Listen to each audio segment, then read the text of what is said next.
Hello, I'm Brian Deurloo with Frog Creek Partners. Today I'm going to show you how we put in a gutter bin drop inlet filter and how we put it together and install it. So we've got a number of different parts here. First of all, let's talk about our PPE. I like to wear knee pads, have safety glasses. I have a mask in case it's really dusty in there, and some leather gloves, and definitely some steel toe boots. The tools that I'm going to be using is I always have a grate picker, a nice sturdy one to pull the grate off, a hammer, a punch with about an 1/8 inch tip, a scraper, and a ruler that is both imperial and metric. We do a lot of our measurements in metric because we find it easier. This right here is a combination drop inlet. So you'll see a slight bent. It's also a bench grate, but it's we have a curb inlet opening there as well. So the different parts on the gutter bin drop inlet filter here. First of all, you'll see this big part. That is the filter hanger. For this filter hanger, we have the receiver and the Mundus hoop ring right there. We have the handle lock. These are chain stays, which I'm going to show you how those work in a moment. And then in here, we have the key insertion point for the Mundus lock. This is the lock key. Now here we have, so that's a filter hanger. This is the under grate frame. There's going to be 2 unique corner pieces here. This one is different from that one. They fit together. I'm going to show you how those put together here in a moment.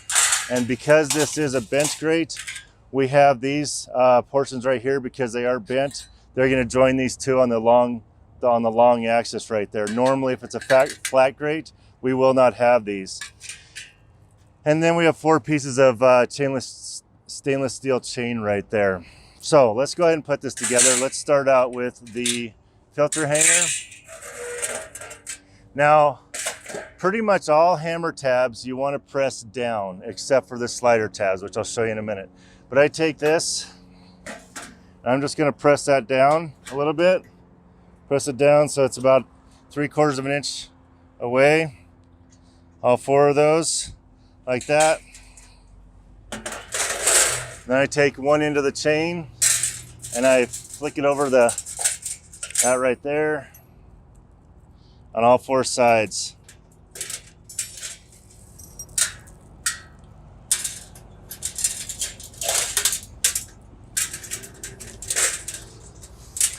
Now I'm going to press this back in.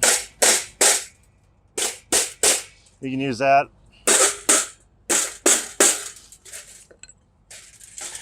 One thing I like to do is you'll see that hammer tab is not all the way through. I like to take that all the way through just because it will lock in place if we do that.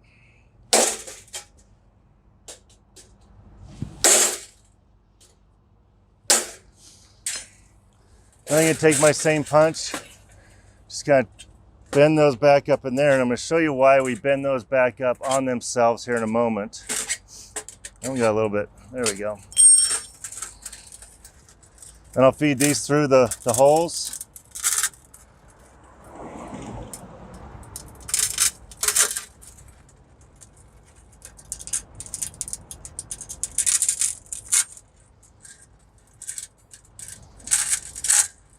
Okay, now the filter hanger is ready to hang, but you can see from here, see how that tab is pulled back through the groove right there?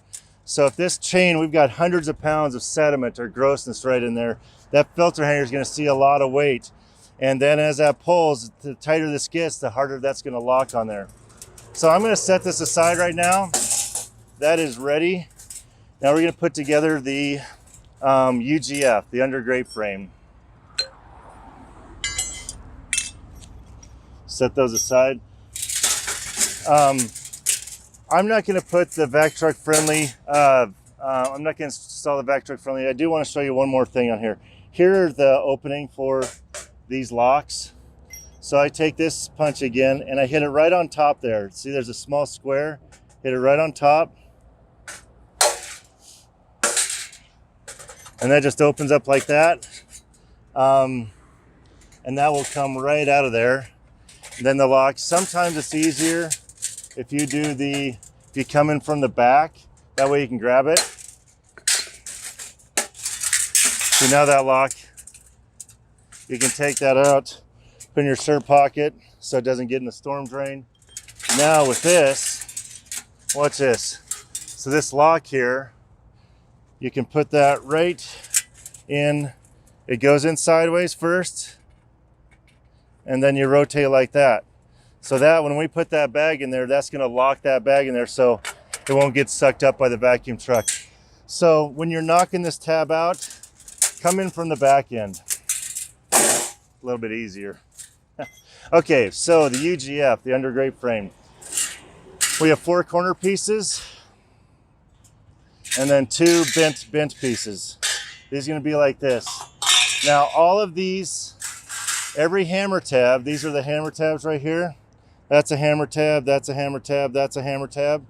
But they all have different functions. This one's for chain stay, that's gonna hold the chain. These are locking tabs, these are both chain stays. These are locking tabs as well. And then this is a slider tab. This slider tab is gonna be pushed up, but every other hammer tab will be pushed down. So let's go ahead and go around to all these hammer tabs, which are 90 degrees offset from the rest of these, and I'm gonna go ahead and pound all of those up.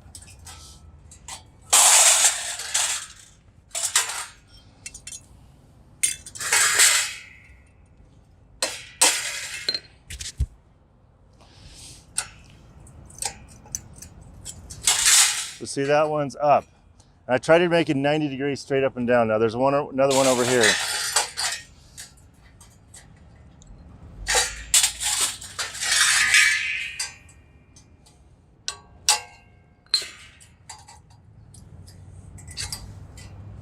So that one's done, both of those.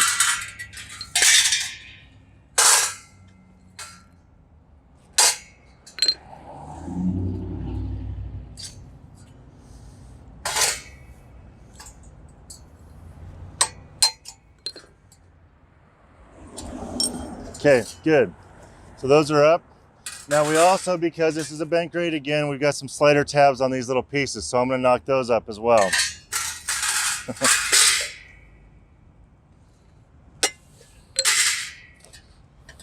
I just take that and I'm gonna rotate that up. I like a nice 90-degree angle like there. Sometimes you can just push these through just like that. You don't even need a hammer.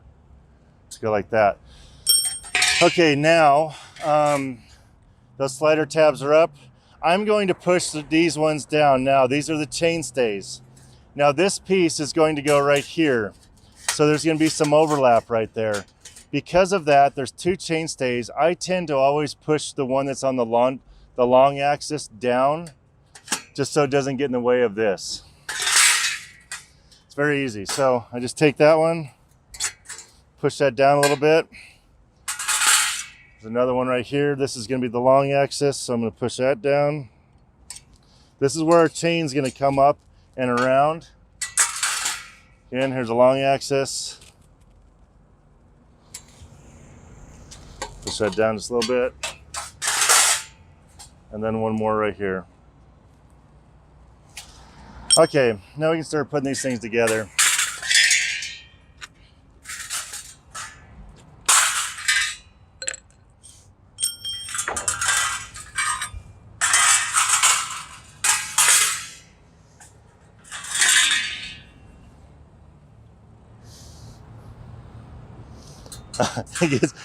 Oh, there we go.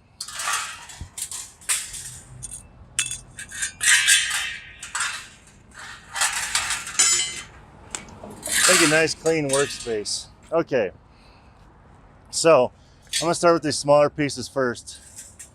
Right there, it's pretty easy. All you do is you just slip that slider through. That's gonna slide all the way back and forth like that, but I like to keep it as open as possible to begin with. It gets easier to put it all together. So there's that. Nice and wide open. Do the same over here.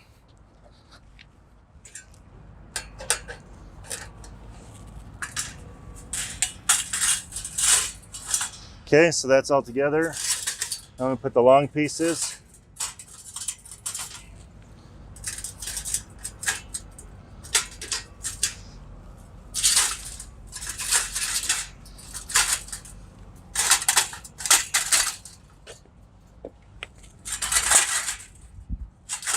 So that frame is ready to be installed. I am not going to put this frame, I'm not going to attach it to the filter hanger until I put it in the ground, because it's a lot easier to fit this frame into the catch basin frame, the UGF into the catch basin frame when the filter hanger is not attached. So right now you can do this pre-assembly. We do a lot of this pre-assembly in our shop even before we go out. Just put them together and just throw them in the back of the truck. But sometimes the gutter bins are going to show up in all different, in just a package of parts, and you're going to put them together like that. So that is how you put together a gutter bin drop inlet filter UGF under grate frame and a filter hanger. And now I'm going to show you how we install it into the catch basin.